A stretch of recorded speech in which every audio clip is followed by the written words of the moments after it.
I'm gay and I'm comfortable with who I am. For most of my life, I would never have dreamed that I could stand up in public and make a statement like that. I was born in 1955 into a Britain that was hostile and oppressive for gay men. I was conceived about the same time as the suicide of Alan Turing, the war hero, and his story is very well known, you're probably aware of it. He was convicted of a sexual offence with another man. He was offered the option of prison or chemical castration. He chose the latter, and through depression, he killed himself. Like Turing and many other gay men of my generation and older, I've committed a sexual offence. I have experienced homophobic bullying, what we now call reparative therapy, and struggles with anxiety, depression and alcohol, which led me to hit rock bottom when I was 45.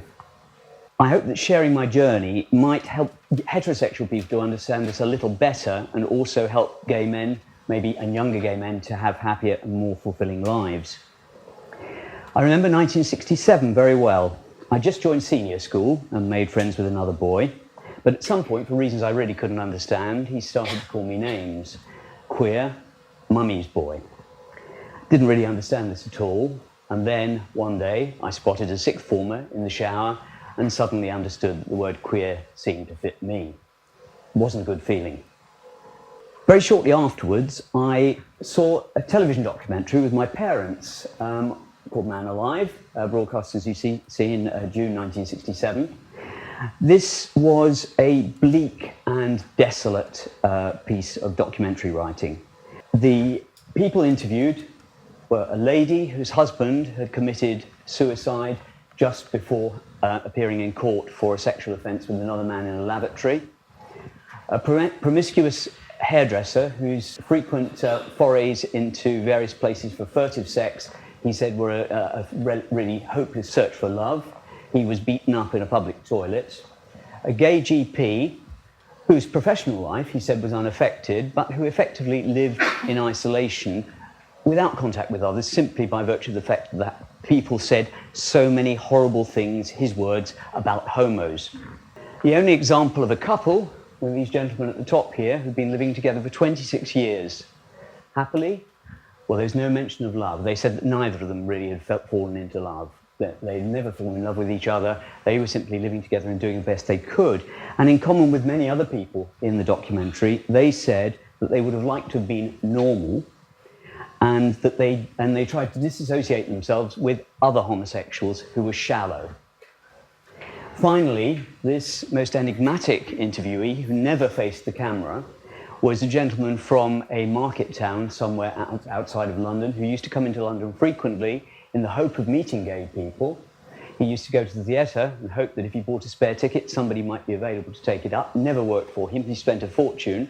One day, in real desperation, in wishing to meet somebody in a real sense of loneliness, he went into a public lavatory. He was arrested, and as a consequence of his arrest, he was put on probation. He said in his defence in court, well, I was just trying to deal with my loneliness. And when he was 15, his mother told him that he'd really better pack his things and leave. 4 years later, I furtively bought this book, Homosexuality, from the school bookshop. I say furtively, I spent weeks trying to build up enough money to buy half a dozen copies of different books I didn't want in order to put this amongst them. And I still remember the moment of fear when the English teacher who ran the bookshop turned the book over and just went, aha. This was written by psychiatrist and criminologist Donald West. And I really bought the book because even at the age of 16, I thought I might find a solution to my problem. I might find out how I could get fixed, what sort of treatment was available for me. But all West told me was that being gay was a mental condition without an effective cure. And on that basis, all he could argue for was tolerance. I learned a lot more from the book. Until 1835, buggery, which is anal sex, or sex with animals, if you needed to know that, incurred the death sentence. People were hanged for it. In 1885, legislation was passed to add a new offence to the law, to the statute books, gross indecency. which was just described as sexual activity between men short of anal penetration. In other words, anything else that gay men might want to do. Legislation in 1956 classified such acts as unnatural offences, and it also made it a crime for men, I have to quote this, persistently to solicit or importune in a public place for immoral purposes, thus giving the police carte blanche to arrest people just for chatting each other up or having a conversation. And arrests like that continued until the 1990s. Alan Turing and Oscar Wilde were both victims of the gross indecency clause, by the way. Okay, in 1967, that same year, we had the Sexual Offences Act. That television documentary was really put on as a public service facility by the BBC to help people to think about what needed to be done. And this was eventually passed through Parliament. So decriminalisation, not really, because these are the restrictions of the Act. It didn't apply to Northern Ireland or to Scotland, it was just England and Wales. You had to be over the age of 21. You had to commit the act, I think was the expression, in private, which in practice didn't just mean behind closed doors. It meant you couldn't use a hotel, you couldn't use a student hall of residence, and it couldn't happen in somebody's home if somebody was in another one of the rooms at the time. And finally, the armed forces and merchant navy were excluded from the decriminalisation. And there were far more arrests after the 1967 Act than there were before it. 1971 saw the publication of the Gay Liberation Front Manifesto, which examined the oppression of gay people. Families and schools were considered responsible for pressuring young people into gender-conformist behaviour and indoctrinating them into a patriarchal set of values. The media, the church, and the employees were also accused of reinforcing these values and of supporting public bigotry. Gay people experienced shame within their families. Many of them weren't out to their parents, and as we've heard already, some of them were actually thrown out for being gay. Gay issues are absent from the school curriculum, including sex education. And sources of oppression were also identified as homophobic language and homophobic violence, which in those days were referred to as queer bashing. The manifesto envisioned a world where same-sex attraction was considered normal and valid and not as a sexual deviation or a perversion. The authors argued for a broadening of sex education and an equal age of consent and a society free of police harassment so that people will be able to kiss or hold hands with a same-sex partner. As recently as the 70s, publications were prosecuted for carrying gay personal ads and simply on the basis that they conspired to corrupt public morals, and the manifesto demanded an end to this. When I was 19, I had a relationship with a boy my own age. In heterosexual terms, our sexual activities were limited to heavy petting. But because we were men, they constituted gross indecency.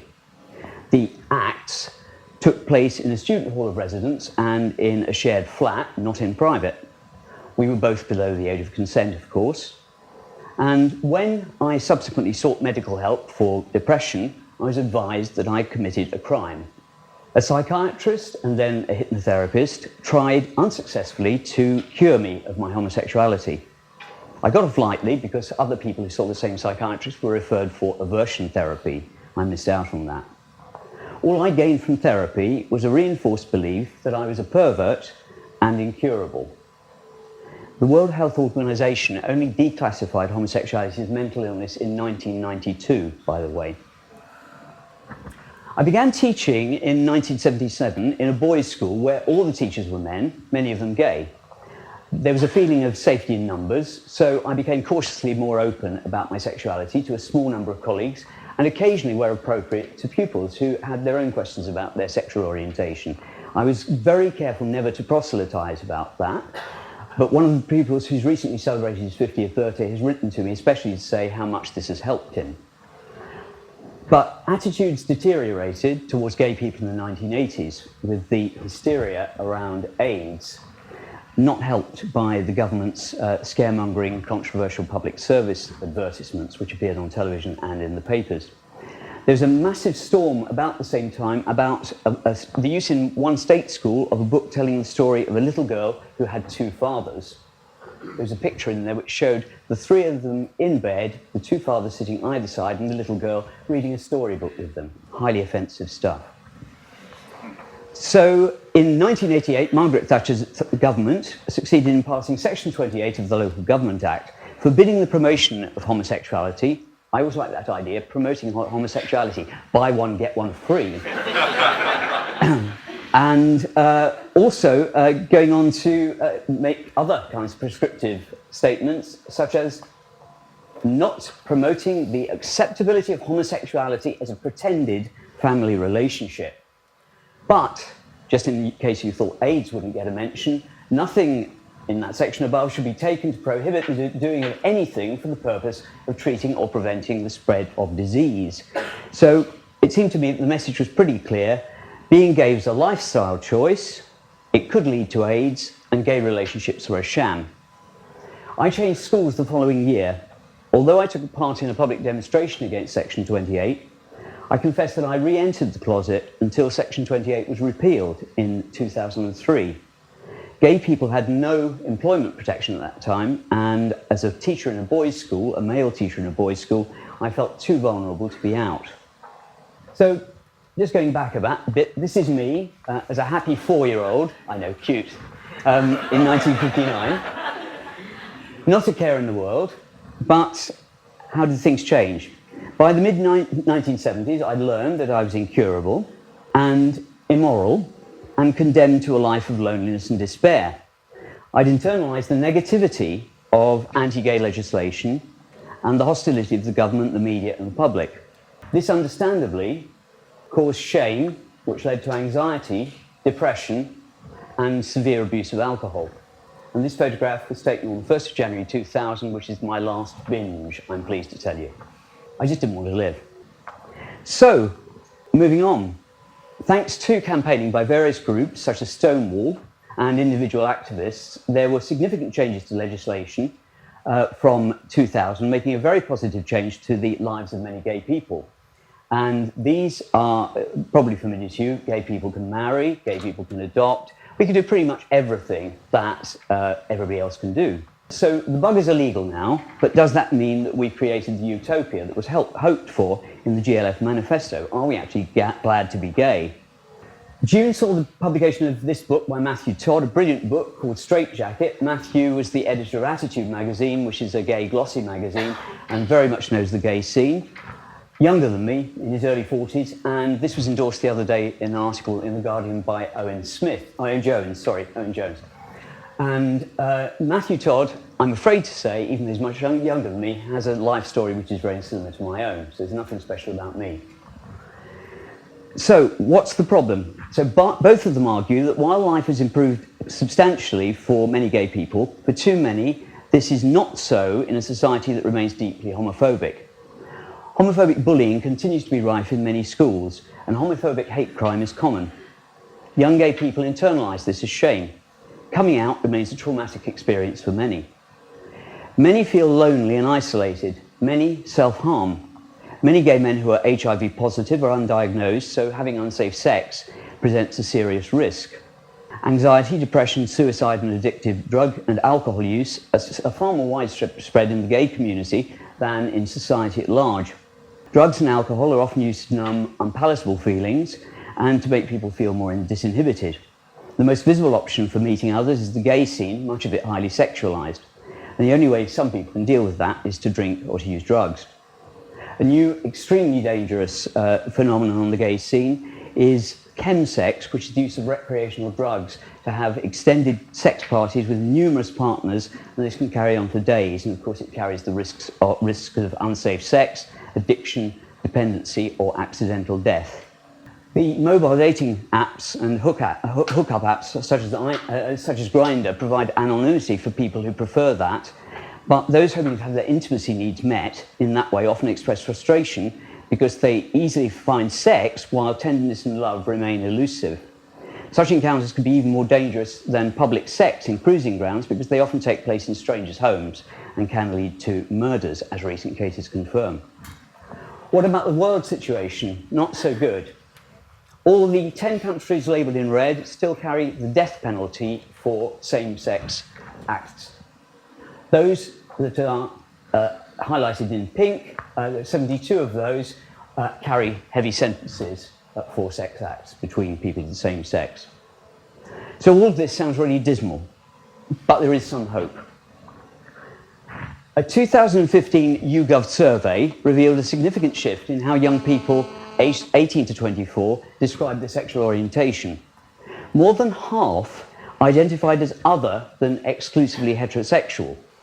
This seems to reflect a recognition that sexual orientation is not a simple binary choice of gay or straight, or a sign, but indeed it's a sign of better acceptance of diversity.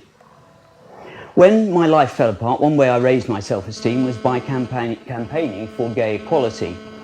I became closely involved with Stonewall, which had initially been formed to campaign against Section 28. I worked in schools with colleagues and students to tackle bullying, including homophobic bullying. And I'm pleased to say that while I'm still on a journey, I now feel happier than ever before, with the love and support of wonderful friends and amazing family. When I summoned the confidence to come out to my parents, eventually they were entirely supportive, and I hope this might give some support to hope to others. So finally, what needs to be done? The NHS must improve support for lesbian, gay, bisexual and trans people, especially young people. All schools should have a robust policy that tackles bullying based on sexual orientation or gender identity, and they can get excellent support for that from Stonewall. A friend and I have just finished running an 8-week secular course for a lesbian, gay, bisexual and trans group. This course is designed by the charity Action for Happiness, and it's called Exploring What Matters. We found it tremendously powerful and hope the programme can now be made more widely available. The gay community should reach out to the isolated or lonely. In Kingston, we plan to implement a buddy system to help lonely and isolated people to become part of the gay community. There's a need for more youth groups. We must raise awareness of alternatives to the scene and make people aware of various gay 12-step groups that can help them to tackle addictions. And we also need to be proactively with the international scene by supporting organisations such as Stonewall and Amnesty International. So finally, what will you do about this, whether or not you're gay? Just as you don't have to be an animal to support animal rights, you don't have to be gay to support gay rights. If you're heterosexual, don't assume that your colleagues, friends and family, including your children, share your sexual orientation.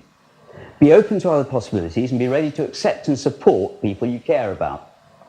I also encourage everyone to support charities such as Stonewall through donation or volunteering or both. Gay liberation is about people feeling free to be themselves and to lead happy lives. It has broader implications for our society in helping to create a society free of bigotry, prejudice and discrimination. So be proactive in challenging injustice, discrimination and harassment. Don't just be a bystander. Thank you.